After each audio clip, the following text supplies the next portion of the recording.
L'incendie de Londres, en septembre 2025, a bouleversé la capitale britannique. Ce qui devait être un rassemblement patriotique était devenu l'une des plus grandes manifestations d'extrême droite de l'histoire moderne du pays. Entre 110 000 et 150 000 personnes ont défilé, brandissant des croix et des drapeaux, scandant des slogans de haine. Mais pour Ibrahim Traoré, capitaine du Burkina Faso, ce n'était pas qu'une émeute.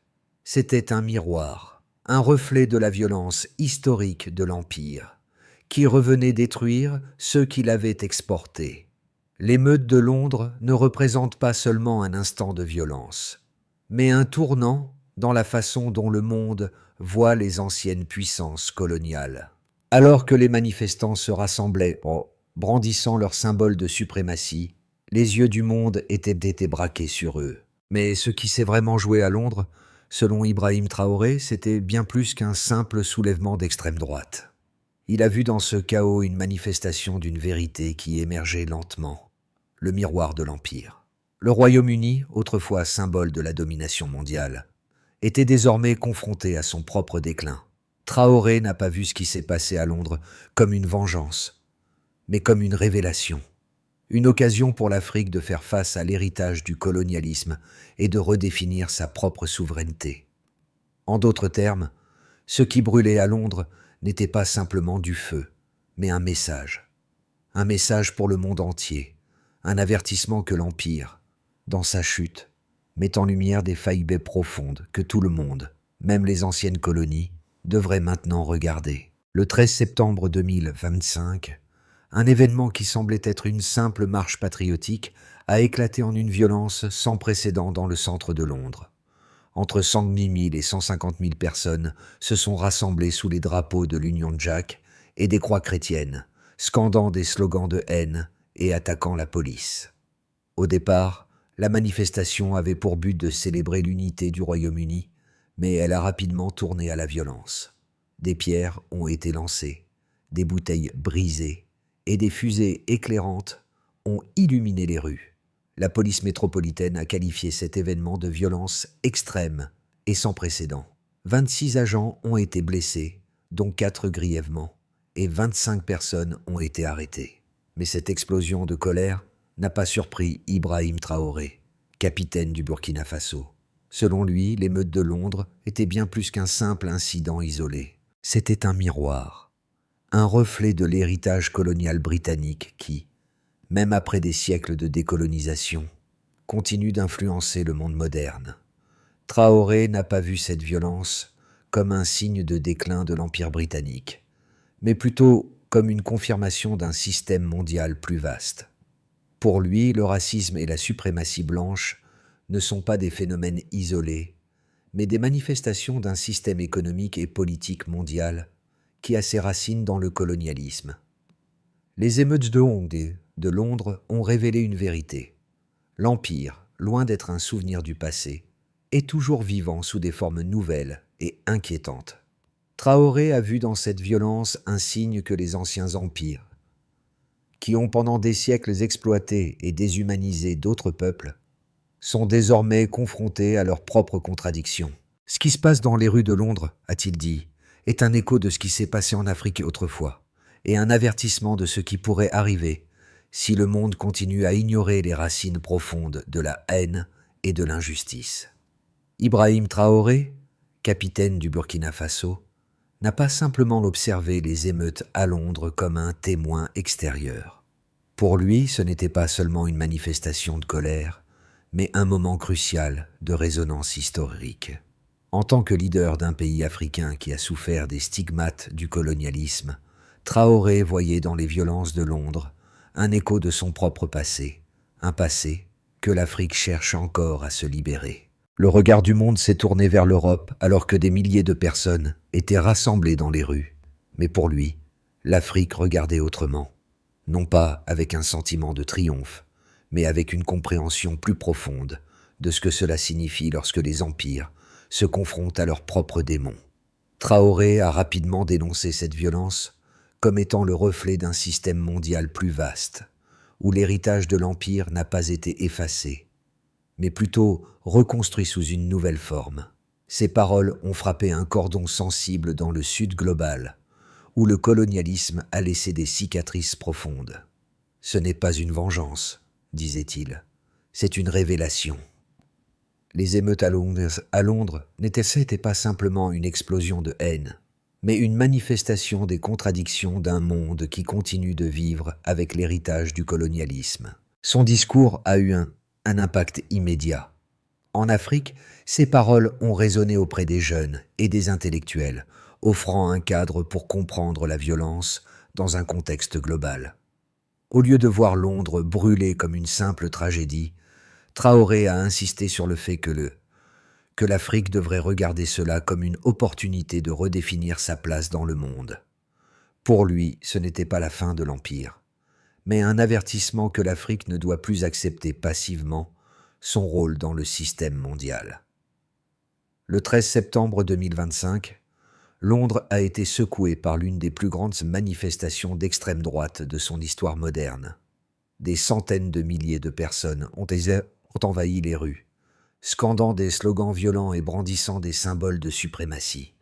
Ce qui a commencé comme une marche sous le nom de Unite the Kingdom a rapidement dégénéré en violence. Les manifestants ont attaqué la police, jeté des pierres, des bouteilles et des fusées éclairantes. La police métropolitaine a décrit l'événement comme une violence sans précédent, et la ville, autrefois symbole de l'ordre et de la civilisation, s'est retrouvée confrontée à son propre chaos. Les scènes de violence ont choqué le monde, les autorités ont réagi en augmentant la présence policière, et les médias ont rapidement relayé les images de la foule en colère. Cependant, pour Ibrahim Traoré, capitaine du Burkina Faso, cet événement n'était pas une surprise. Selon lui, ce n'était pas un simple acte de rébellion, ni un moment de vérité. « C'est un miroir », a-t-il déclaré, observant les images de Londres en feu. Ce n'était pas la vengeance de l'Afrique contre l'Empire, mais une révélation sur la manière dont les structures de domination coloniale avaient évolué. Traoré a expliqué que la violence à Londres était un écho de ce qu'il avait vu en Afrique pendant des décennies, un héritage de domination, de racisme et d'inégalités économiques. Mais ce qui se passait à Londres, selon lui, n'était pas simplement un problème britannique. C'était un avertissement pour le monde entier, un avertissement que l'héritage de l'Empire n'était pas effacé, mais s'était transformé. Pour Traoré, l'Empire n'était plus une entité géographique, mais un système global qui continuait à se perpétuer à travers la suprématie économique et raciale. Au lendemain des émeutes, les autorités britanniques ont promis une réponse ferme, y compris des augmentations de dépenses pour la sécurité intérieure. Un programme de 3 milliards de livres a été annoncé pour renforcer les capacités de surveillance et les mesures anti-émeutes. Cependant, Traoré a critiqué ces réponses, les qualifiant de superficialité qui ne toucherait pas les racines du problème. Ce n'est pas la violence qui est le problème, mais l'injustice qui la précède, a-t-il averti. Les manifestations en Grande-Bretagne étaient symptomatiques d'un phénomène mondial qui avait commencé à se propager dans plusieurs pays européens. Les sondages montraient une montée en puissance des partis d'extrême droite, non seulement au Royaume-Uni, mais aussi dans des pays comme la France, l'Italie et l'Allemagne. Ce n'était pas un accident, mais le résultat d'une idéologie qui se renouvelait et se réinventait. Le nationalisme chrétien, le rejet de l'immigration et la réactivation des symboles impériaux étaient devenus des marqueurs de cette montée en puissance. Traoré a vu cette montée de la violence non pas comme une réaction ponctuelle, mais comme une confirmation des thèses qu'il avait toujours soutenues. Le colonialisme n'était pas une chose du passé. Il avait survécu à travers des formes économiques et culturelles subtiles. Pour lui, les émeutes à Londres étaient la manifestation de cette réalité. La société britannique, autrefois perçue comme un modèle de tolérance, se voyait confrontée à une vérité inconfortable. L'Empire, bien que démantelé politiquement, persistait dans les structures sociales et économiques. La violence à Londres n'était pas un accident, mais une conséquence directe de l'idéologie impérialiste qui avait façonné le monde moderne. L'impact de ces événements ne s'est pas limité à l'Angleterre. En Afrique et dans d'autres régions du Sud global, les réactions ont été été immédiate. Les jeunes Africains ont vu dans la violence de Londres une confirmation de ce qu'ils ressentaient depuis longtemps. L'héritage du colonialisme n'avait pas disparu, il s'était juste transformé. Et pour Ibrahim Traoré, cette violence était un appel à la réévaluation du rôle de l'Afrique dans ce système mondial. Ce n'était pas le moment de se réjouir de la chute de l'Empire, mais celui de repenser la manière dont l'Afrique devait se positionner face à un monde encore dominé par les anciennes structures de pouvoir. Les événements de Londres en 2025 ont mis en lumière des tensions qui traversent l'Europe entière. Selon des rapports officiels, le nombre d'incidents liés à la haine au Royaume-Uni a considérablement augmenté ces dernières années. En 2024, les crimes haineux enregistrés en Angleterre et au Pays de Galles ont atteint 764 incidents, un chiffre en hausse constante. Parmi ces attaques, plus de 3000 ont ciblé spécifiquement les communautés musulmanes. Ce phénomène, bien que préoccupant, n'est pas isolé à la Grande-Bretagne. D'autres pays européens connaissent également une augmentation des actes de violence raciale. Une étude menée par l'Université de Londres en 2025 a révélé que les mouvements nationalistes et les partis d'extrême droite avaient gagné en popularité dans plusieurs pays européens, dont la France, l'Italie et l'Allemagne. Ces partis ont vu leur soutien augmenter de manière significative, atteignant des taux historiques de 15 à 20 ans dans certains cas. Les élections européennes de 2024 ont marqué un tournant, avec la montée en puissance de candidats et de groupes politiques prônant des idéologies de fermeté envers l'immigration et le multiculturalisme. Les manifestants à Londres, qui ont défilé en scandant des slogans comme « Le Christ est roi » et « Arrêtez l'invasion », n'étaient pas un phénomène spontané. Ils étaient le produit d'un climat politique qui s'était intensifié avec le temps. Les groupes anti-immigration, alimentés par des idéologies nationalistes, avaient créé une dynamique de peur et de division. En 2025, le nombre de manifestations anti-immigration en Europe avait dépassé les 120, un chiffre alarmant qui montre la profondeur des fractures sociales et politiques dans ces sociétés. Pourtant, la véritable mesure de l'ampleur du problème réside dans l'impact économique de cette montée de la violence et du populisme. Une étude menée par l'Observatoire du terrorisme en septembre 2025 a documenté des liens croissants entre les mouvements d'extrême droite européens et les intérêts économiques mondiaux. Des groupes financiers, notamment dans les secteurs miniers en Afrique et en Amérique latine, ont été identifiés comme des bailleurs de fonds pour plusieurs organisations nationalistes, créant ainsi un réseau transcontinental de financement et de recrutement. Ces liens ont permis aux groupes d'extrême droite de renforcer leur présence et d'étendre leur influence à l'échelle mondiale. Les données sur les réseaux sociaux sont également révélatrices. Les médias sociaux ont été un terrain fertile pour la propagation de discours haineux et de théories du complot. Un rapport de Reuters en 2025 a montré que des hashtags comme #StopTheInvasion et #Christy'sKing étaient partagés par des millions de personnes dans le monde entier. Les chiffres indiquent que l'impact des réseaux sociaux a été significatif, avec une augmentation de 30% des messages haineux et des appels à la violence sur les plateformes en ligne. Cette amplification numérique de la haine a contribué à polariser encore davantage les sociétés et à alimenter la violence dans les rues. Ainsi, bien que l'émeute de Londres en 2025 ait été un événement choc, elle ne fait que mettre en lumière une série de tendances inquiétantes qui traversent l'Europe. Les données montrent une croissance des mouvements d'extrême droite, une augmentation des crimes de haine et une interconnexion croissante entre les acteurs politiques et économiques. Ces chiffres, loin d'être anecdotiques, révèlent les bases processus profondes sur lesquelles ces phénomènes reposent et qui ne se limitent pas à un seul pays ou une seule région, mais à un phénomène mondial. Les événements de Londres en 2025 ont suscité un débat intense sur les causes profondes de la violence et de la montée de l'extrême droite. D'un côté, certains analystes soulignent la frustration croissante de segments de la population qui se sentent menacés par le changement démographique et l'immigration. Pour eux, les manifestations à Londres sont une réaction naturelle à la perception que les identités nationales et culturelles sont menacées par l'arrivée de nouveaux arrivants. Ils affirment que la montée en puissance de l'extrême droite, bien que regrettable, est une réponse logique à ce qu'ils considèrent comme une perte de contrôle sur leur propre pays. De plus, certains observateurs mettent en avant la crise économique persistante en Europe, notamment dans les classes ouvrières et rurales, comme un facteur clé de la radicalisation. Ils soutiennent que l'incapacité des gouvernements à résoudre les inégalités sociales et économiques a contribué à l'émergence de ces mouvements populistes qui trouvent un terrain fertile dans un climat de frustration et de ressentiment. Cependant, Ibrahim Traoré offre une perspective différente et plus systémique. Pour lui, l'émeute de Londres n'est pas simplement le résultat d'une crise économique ou d'une peur irrationnelle des immigrants.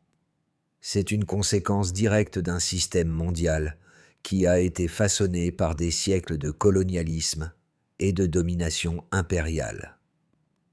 Traoré voit dans la montée de l'extrême droite une expression d'une idéologie plus ancienne, celle de la suprématie blanche et du nationalisme ethnique. Selon lui, les racines de la violence actuelle remontaient à un passé où l'Empire britannique, en particulier, a utilisé la race et la domination pour justifier l'exploitation des peuples colonisés. Pour Traoré, ces idéologies de haine ne sont pas simplement des vestiges du passé, mais des forces toujours vivantes, soutenues par des structures économiques et politiques qui continuent de favoriser certains groupes au détriment d'autres. Le point clé que Traoré met en avant est que, contrairement à l'argument populiste qui se concentre sur les menaces externes, la véritable menace réside dans la façon dont les anciennes structures impérialistes ont été intégrées dans les sociétés modernes. Pour lui, l'extrême droite en Europe n'est pas simplement un phénomène réactif, mais une manifestation des logiques de domination qui ont toujours existé sous une forme ou une autre. Il argue que la violence à Londres n'est pas une exception, mais un symptôme d'un système mondial plus vaste qui continue d'exercer une pression sur les sociétés, en particulier celles du Sud global, qui sont toujours marquées par l'héritage colonial. Ainsi, tandis que certains considèrent les émeutes de Londres comme un rejet de la modernité et du multiculturalisme, Traoré les interprète comme un avertissement concernant la résurgence de l'Empire sous de nouvelles formes. Selon lui, la véritable question n'est pas de savoir si l'immigration représente une menace, mais comment le monde réagit à la réminiscence d'un empereur qui n'a jamais vraiment disparu. Ce n'est pas la vengeance, c'est une révélation. Ces mots d'Ibrahim Traoré ont résonné bien au-delà des frontières du Burkina Faso. Alors que les émeutes à Londres faisaient la une des journaux, il s'est montré clair. Ce qui brûlait dans les rues de la capitale britannique n'était pas simplement une manifestation de colère, mais une confirmation des inégalités et des fractures profondes qui minent les sociétés modernes.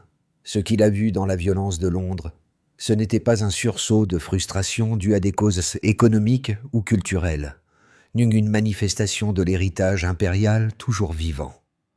En effet, au lieu de simplement condamner la violence, Traoré a invité à une réflexion plus profonde. La véritable question n'était pas pourquoi les gens se révoltent, mais pourquoi les structures de domination qui ont créé ce climat de haine continuent de prospérer. La montée de l'extrême droite en Europe, selon lui, n'est pas le résultat de peurs irrationnelles, mais de systèmes économiques et sociaux qui continuent à exploiter certains au profit des autres.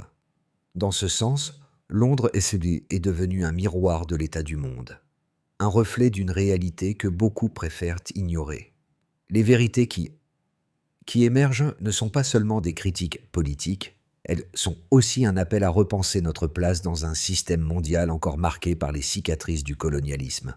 Les émeutes de Londres, en 2025, ont secoué bien plus que les rues de la capitale britannique. Elles ont mis en lumière des réalités cachées sous le vernis de la civilisation moderne. Si les événements ont choqué les observateurs, ils ont aussi révélé une dynamique plus large qui dépasse les frontières du Royaume-Uni. Pour Ibrahim Traoré, capitaine du Burkina Faso, ce qui s'est passé à Londres n'était pas un incident isolé, mais une conséquence d'un système mondial qui continue de nourrir les inégalités raciales et économiques.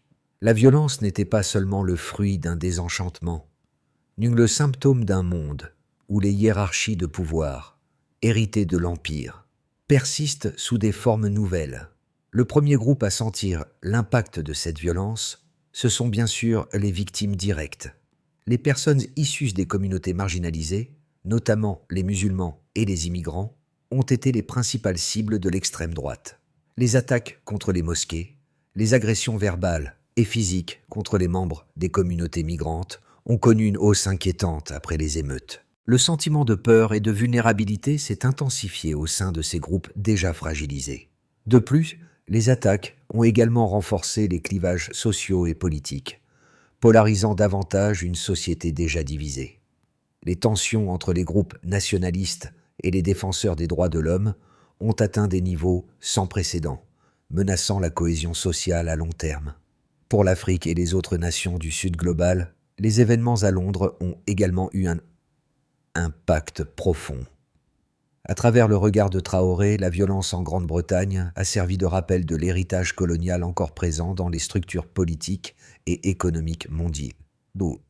Dans de nombreux pays africains, la montée de l'extrême droite en Europe et les violences qui en découlent ont été perçues comme la réapparition d'un fantôme de l'Empire, un système de domination qui ne cesse de se réinventer.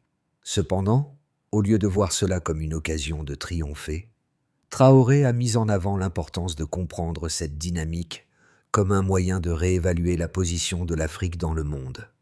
Les données économiques sont révélatrices à cet égard.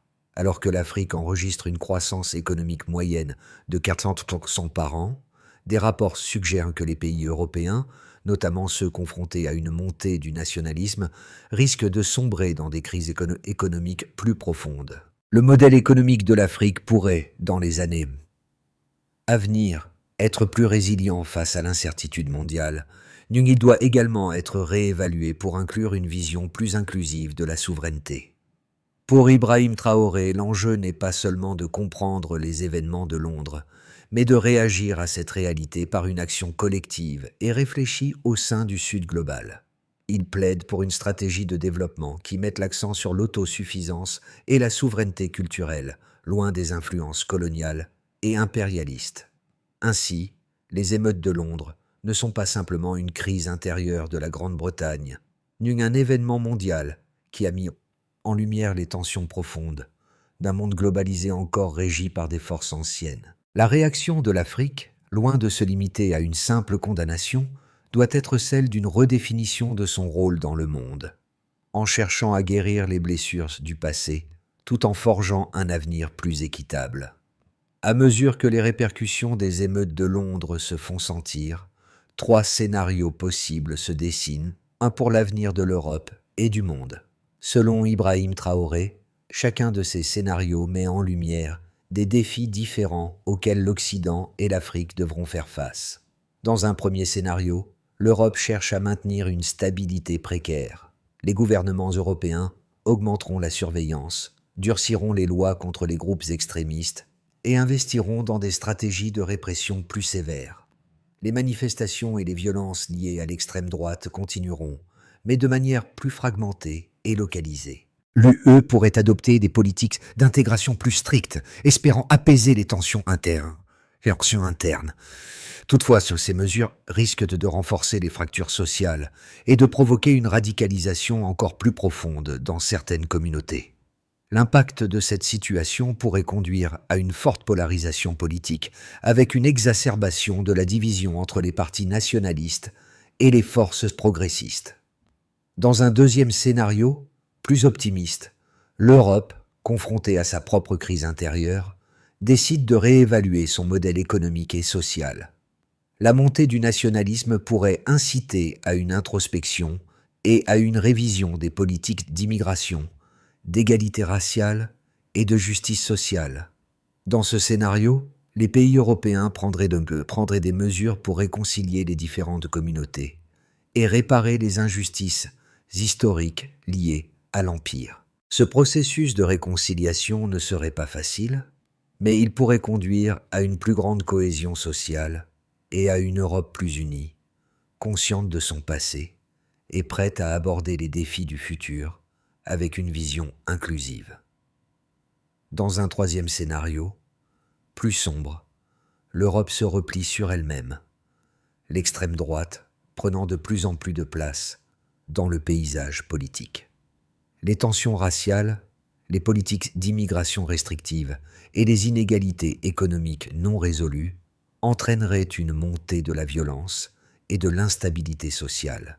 Si la violence de l'extrême droite n'est pas maîtrisée, elle pourrait devenir un phénomène de masse dans plusieurs pays européens, menaçant non seulement la stabilité interne, mais aussi l'unité de l'Union européenne elle-même. Ce scénario pourrait entraîner la désintégration progressive de l'UE, avec des gouvernements nationaux qui privilégient des politiques isolationnistes et nationalistes.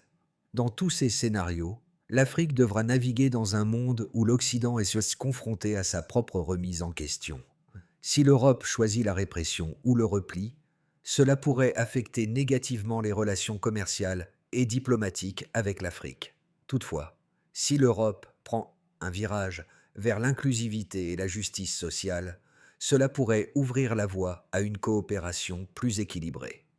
Pour l'Afrique, l'enjeu sera de tirer parti de ces changements pour renforcer sa propre souveraineté, tout en naviguant dans un monde de plus en plus polarisé. Dans les deux premiers scénarios, la croissance économique de l'Afrique pourrait se poursuivre, mais dans le troisième, l'instabilité en Europe pourrait avoir des effets négatifs sur le commerce et les investissements internationaux. Le monde, dans tous les cas, sera contraint de réévaluer ses valeurs fondamentales, la justice, l'égalité et la solidarité. Les émeutes à Londres ont montré à quel point le monde est à un tournant. Mais au-delà des images choquantes des rues en feu, qu'est-ce que cela signifie réellement pour nous, en tant qu'individus?